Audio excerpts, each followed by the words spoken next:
action. Michael, do you agree? And let me here add a cynical question. Imran Khan was once the poster boy of the same military that today he's seen to be, in a sense, the anti establishmentarian figure pitted against. So let's also not romanticize Imran Khan. Imran Khan has a clash with General Asim Munir, but he could also cut a deal with the Pakistan military tomorrow if he had the opportunity. Yet, Wajahat says that the military has lost today. The military has lost. That's arguable because while I would have agreed with him last night, if the military gets its way, how is it lost? Yeah, I would argue that right now the army is a big loser because if you look at the history of many elections in Pakistan, the military plays a role in shaping the outcome, and typically it gets its way, so to speak. But clearly the PTI, for reasons that we can discuss, defied all that, and I think that's quite admirable. But I would argue that the army had an opportunity in the last 12 hours to sort of take away some of the sting of its loss, so to speak, and it could have done that by basically stepping away and not Yeah. injecting itself into the electoral process. Right? It had the opportunity to essentially step back, respect the public will, which appeared to show that the PTI independents were on their way to a victory. It could have just stepped away and accepted that. That would have helped the military in a really big way, because indeed, as I think Waj was noting, it's suffering. It's confronting what I would describe as a crisis of confidence from the Pakistani public. It's faced significant levels of anger in recent years. Mhm. Maybe not unprecedented, but it's been a long time since we've had it on that level because of the Khan factor.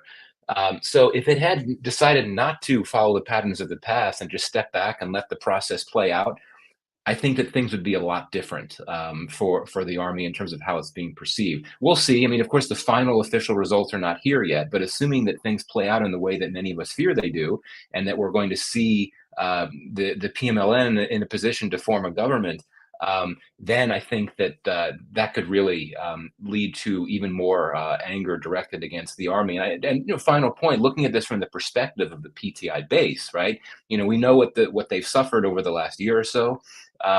And they managed to come out in significant numbers, which was quite dramatic, quite impressive.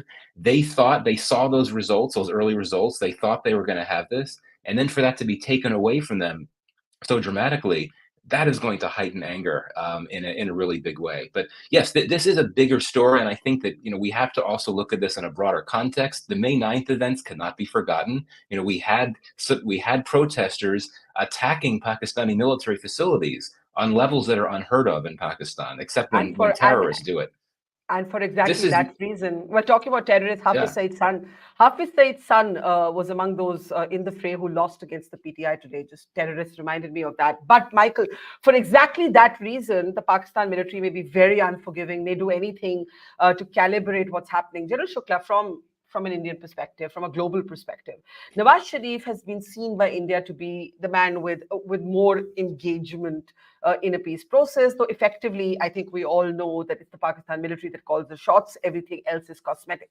But I think we would be mistaken in not reading the import of the moment that Wajahat describes, that the real loser today is the Pakistan military. It has been weakened, it has been challenged, it has been openly defied. General Shukla, go ahead.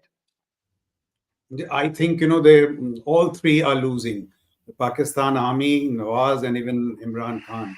And just let me say so why I may be wrong. Yeah. See, the Pakistan Army is this lofty institution, and like armies in most places, if you play your role well, you are respected, loved, and trusted. Each time that the Pakistan Army descends into these street skirmishes, it ends up harming its own image, like what it's been doing in trying to deny the PTI symbol. These smart Youthias have found a way around it. I believe they've used AI-enabled reconstruction of Imran's speeches. So the engagement continues. And by this petty getting after Imran, they might end up making a Nelson Mandela out of Imran, which he doesn't deserve. If Imran had been discreet, if he had not done 9th May, he would have been back in power. He did not have to do 9th May. And so he has been indiscreet. About Nawaz, if I may just make one point. You see, I'm sure Wajahat knows this anecdotally, but for your viewers, it must be interesting. Nawaz got his entry into Pakistan politics through gate number 4, which is that gate in GHQ where all politicians go. And the story is very interesting. I'm told that there was a politician called Mia Zahid Sarfaraz, and very quickly, because it's interesting, he has, in the 1980s or so, he's having breakfast with the governor, Jilani, an ex-defense secretary. And Jilani, in the course of a breakfast, wants to call for some juice, and he claps his hands, and out comes a young, smart guy in salwar kameez, and that is Nawaz. He says, Nawaz, thoda juice leke aana. And then the conversation is that Nawaz is looking after finance in his father's firm, that foundry firm called Ittifaq. And he says, "Ye jo ladka hai na, isko finance ki badi samajh hai, to finance minister Punjab."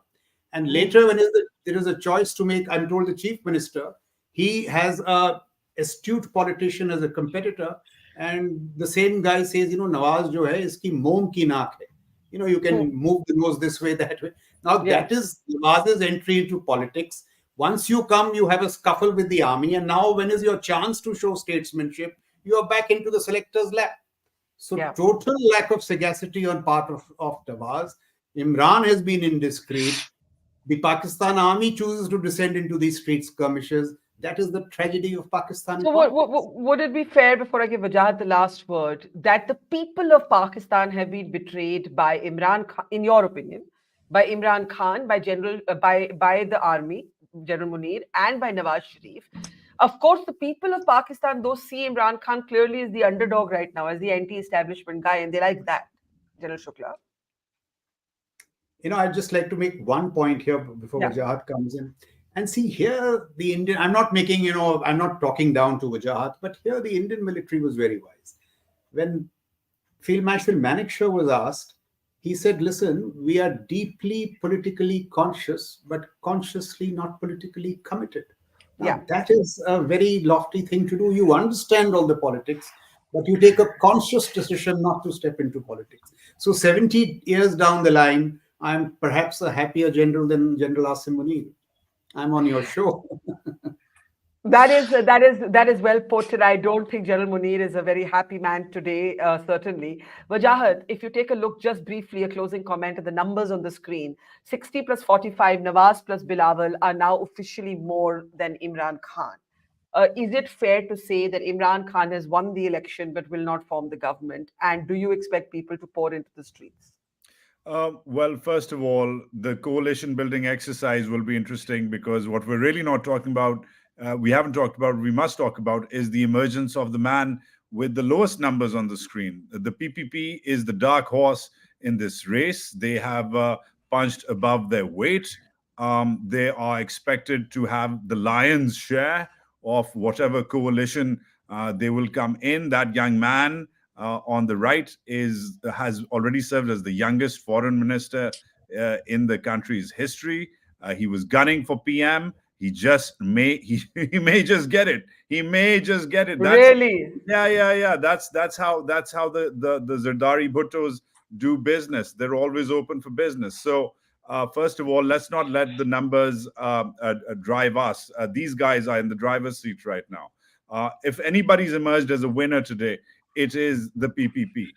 As far as General Shukla's tripartite agreement on all three parties losing, I would say that I like your assessment on the army. We're on the same page. I agree with your assessment about the PMLN. But as far as Imran's indiscretions are concerned, Imran's gotten a lot. He's got a lot of problems. He's got a lot of faults. Had a lot of failures in government and even before government.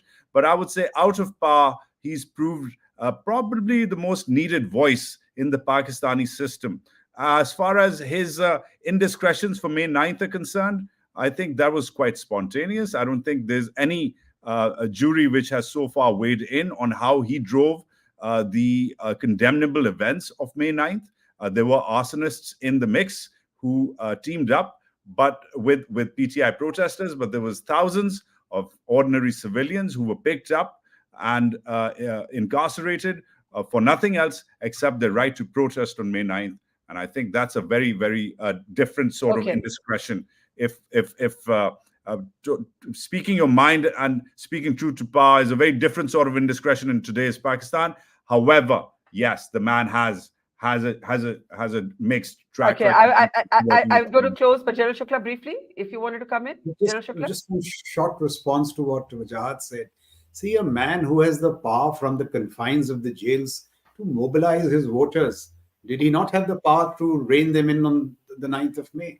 I He think had the power to rein in the arsonists on 9th May, which he Good failed to do, and that might prove to be a tragic mistake.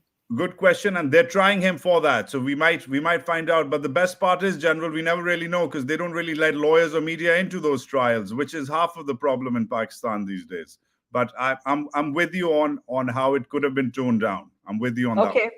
And why Okay. is Bilawal not making the victory speech if he is the man who's going to be? That's first to because be- right now, good question again. That's because there's a lot of negotiations underway right now in Islamabad and Rawalpindi. And let's not forget that third guy with the IND under his name, those guys are still independents. They can, if they want, leave Imran, ditch him, either for financial purposes, which they usually tend to do, or they're coerced in the old Pakistani army fashioned way, and they're whisked away, and they're told to join the other guys. So that's why I think currently Pakistan is in the midst of a negotiation phase. That's why no victory speech is coming, because traditionally the next prime minister is announced as who's going to be leading the country. And currently nobody knows who's going to be leading the country. But it's between these three men. Okay, we leave it there.